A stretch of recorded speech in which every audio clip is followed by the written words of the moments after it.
बबली जी बरसाना से।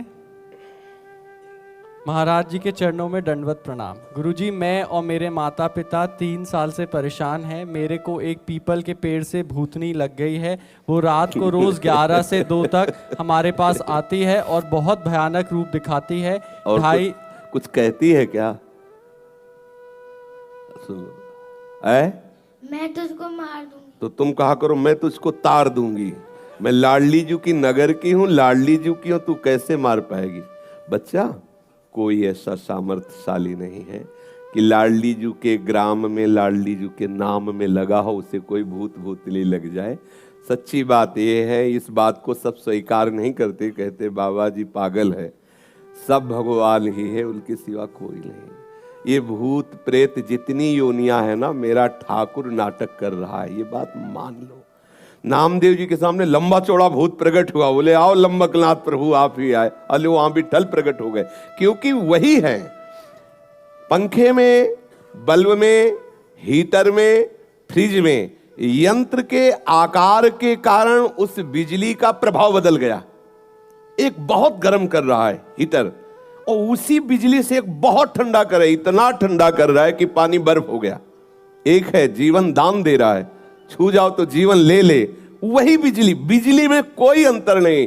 ऐसे ही श्री कृष्ण रूपी बिजली सब अनंत ब्रह्मांडों में व्याप्त है। हम उधर देखें, जब कोई भयावह स्थिति आवे उस समय आप चिंतन करो मेरे प्रभु पधारे हैं, बिल्कुल नहीं। और ये तुम विश्वास कर लो कि राधा किशोरी के नगर में जन्मी, उनकी सखी हो, और राधा राधा जिभ्या से कहो, कोई छू नहीं सकता। बच्चा, बिल्कुल कोई नहीं छू सकता। आज से तुम डरना मत, पक्का?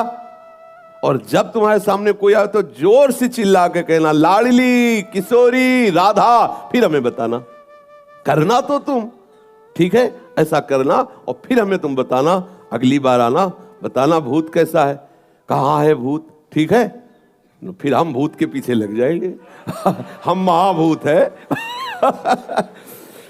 जब गंगा किनारे भ्रमण करते थे ना, तो काफी वर्ष गंगा जी की प्रदक्षिणा में किनारे किनारे व्यतीत हुए। नई अवस्था, तो जैसे कभी मन भयभीत करता ना कि यहाँ स्मशान है, कुत्ते लाश खा रहे हैं, कोई साथी नहीं, बड़ा संन्यास मार्ग में, तो तत्काल चिंतन आता, जब सर्वम खलमिदम ब्रह्म, तो भूत की सत्ता कहाँ है? मन कहता नहीं है, तो हम वही स्मशान में जाके बैठते, बैठ दिखा कहाँ है, कौन है, क्या है? सही कहते हैं।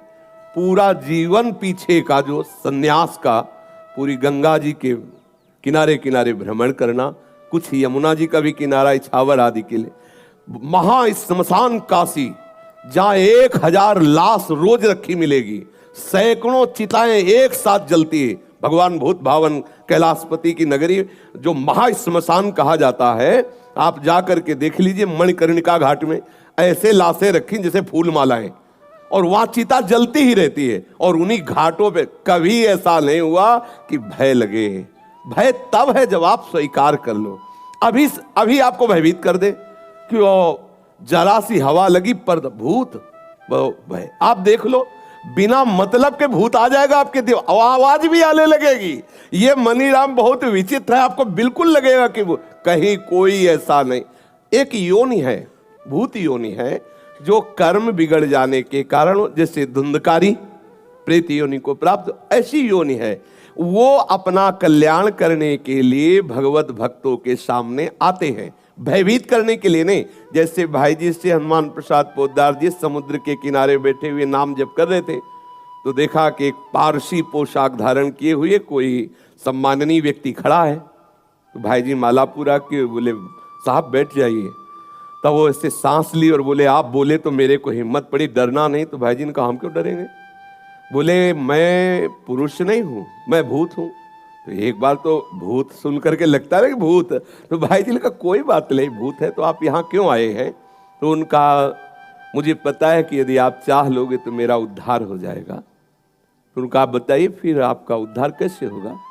मैंने जो भी भजन साधन, जो भी शास्त्रों का स्वाध्याय किया, आप बताइए मैं उससे मार्ग ढूंढूं।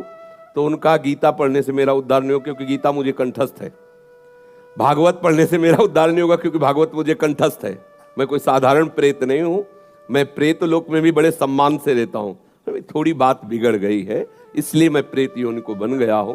आगे बड़ा चरित्र है, भाई जी ने उनका उद्धार किया। बहुत सी प्रेत योनि की घटनाएं, कौन कौन प्रेत योनि में गया, कैसा कैसा, बड़ा उसमें विवरण है। तो ये एक प्रेत योनि है जिनके कर्म बिगड़ जाते हैं। जैसे नंदगांव में गुफा में एक संत भगवान भजन करते थे, तो पीछे से आवाज आई, बाबा थोड़ी जूठन दे दो। तो मुड़ के देखा, कोई दिखाई नहीं दिया, एक कुत्ता दिखाई दिया।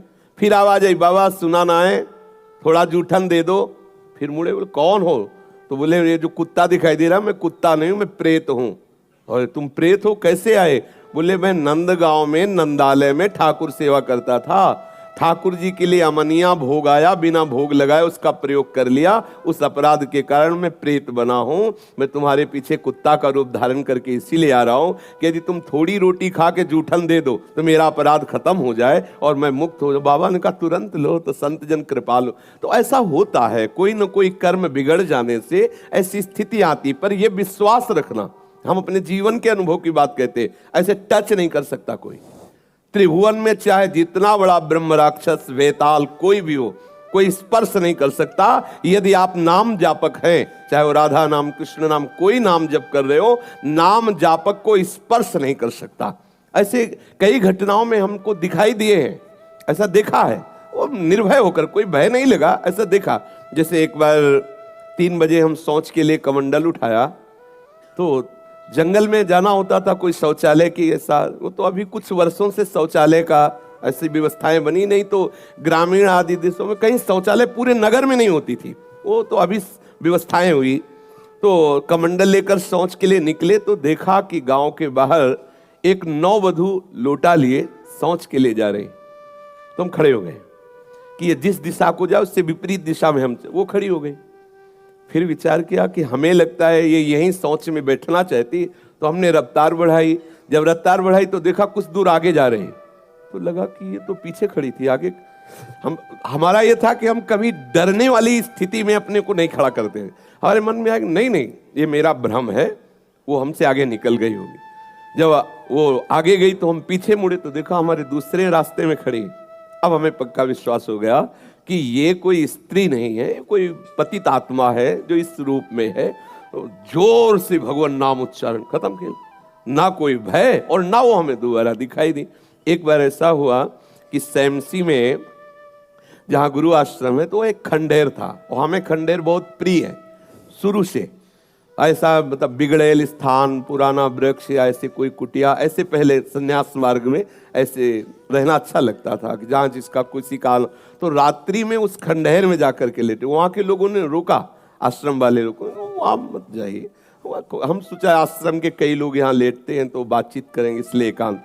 जे भी गए तो अंदर मंत्र चल रहा था, और एक छोटी सी टार्च सिराने, एक छोटी सी घड़ी दुप दुप वाली, क्योंकि उससे पता चले ना तो मतलब टाइम का। तो ऐसे रख के वैसे से थोड़ा ही लेटे, तो उस समय जटाएं बड़ी बड़ी थी, इतनी इतनी, तो ऐसे उनको तकिया की तरह जटा रखे। तो ऐसा लगा जैसे कोई हमें बहुत जोर से दबाने की चेष्टा कर रहा है। तो ऐसे देखा तो मुझे स्पर्श जैसा भी हुआ कि जैसे कोई कड़ा हाथों में एकदम। ऐसा कैसे हो सकता है? जब हम मंत्र जप रहे हैं तो कोई ऐसा कैसे हो सकता है कि कोई अशुभ आत्मा के छुए? तो टार्च लिया, बाहर निकले, कोई नहीं। मुझे लगा कि मेरी मानसिक बिगड़ेल बुद्धि हमको भयभीत करना चाहती है। नहीं नहीं, मैं नहीं मान। एक मन ने कहा यहाँ से हटके, वहां से हमको जिद्दी स्वभाव था, नहीं देखूं कैसा क्या। फिर वही जाके सोए। थोड़ी ही देर में फिर स्पष्ट अनुभव हुआ कि ऐसे। तब हम बैठ गए तत्काल मंत्र जपते हुए। फिर हम कहा आप यहाँ ठीक नहीं है, क्योंकि बार बार विक्षेप डालेगा। मंदिर में गए, उन लोगों से कहा, बोले आप जानते कि वहाँ है, आप क्यों गए ऐसा? तो हमने जीवन में देखा है कि अगर कहीं ऐसी प्रेत आत्मा आदि हो, वो आपको परेशान नहीं कर सकती। आपको जैसे गोकर्ण के सामने धुंधकारी प्रकट हुआ, कभी वो अग्नि बनता, कभी वो ये बनता, कभी भेड़ बनता, कभी सिंह, समझ गए अधोगति को प्राप्त। लेकिन कोई ऐसा नहीं कि उनका अनिष्ट करे और रो के कह रहा था कि मेरा उद्धार कर दो, मेरा कल्याण कर दो।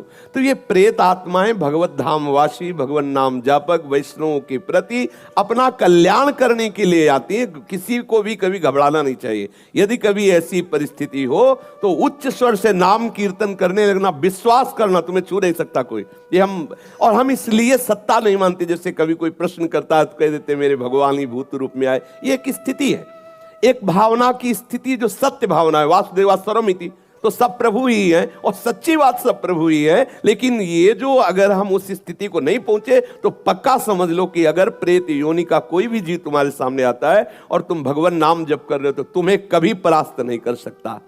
और एक मतलब चूंकि अब श्री किशोरी किशोर जी की चरण शरण में है इसलिए उस मंत्र का प्रयोग नहीं करते। ये मंत्र ऐसा है कि इस मंत्र के उच्चारण मात्र से कहीं भी भयानक प्रेत हो, कहीं भी कुछ हो, सब नष्ट हो जाएगा। नारायणानंत हरे नृसिंह प्रहलाद बाधा हरे कृपालु, इतना लिख लो, लिख लेना। नारायणानंत हरे नृसिंह प्रहलाद बाधा हरे कृपालु, इतने का हमने प्रभाव देखा। कहीं भी कोई भी विघ्न स्पर्श नहीं कर। नारायणानंत हरे नृसिंह प्रहलाद बाधा हरे कृपालु, इतना है। पर श्री किशोरी किशोर जी के शरणागत की गर्दन उतर जाए तो भी ना बोले इसे। ये हम इसलिए बोल रहे हैं कि मतलब जो नहीं जुड़े हैं अगर उनको ऐसा लगता है तो ये लाखों बार प्रयोग किया हुआ मंत्र है, आप देख लेना। और एक महामहिमा में, अब इसलिए कि सब भाव के जन होते हैं, कहीं भी कितनी भी भयानक परिस्थिति हो, तुम्हें लग रहा हो कि यहां हमारे प्राण संकट में है, अगर ये मंत्र शास्त्रीय पद्धति से संयमशील पुरुष हो और उच्चारण कर ले तो तुम्हारा विघ्न करने वाला वहां से भागेगा और नष्ट हो जाएगा अगर तुम्हारे समीप आएगा। ओम अघोरेभ्यो तो घोरेभ्यो घोर घोर तरेभ्या सर्वेभ्या सर्व सर्वेभ्यो नमस्ते अस्त रुद्र रूपेभ्या। ये प्रयोग किया हुआ कोई त्रिभुवन में ऐसे नहीं कर सकता।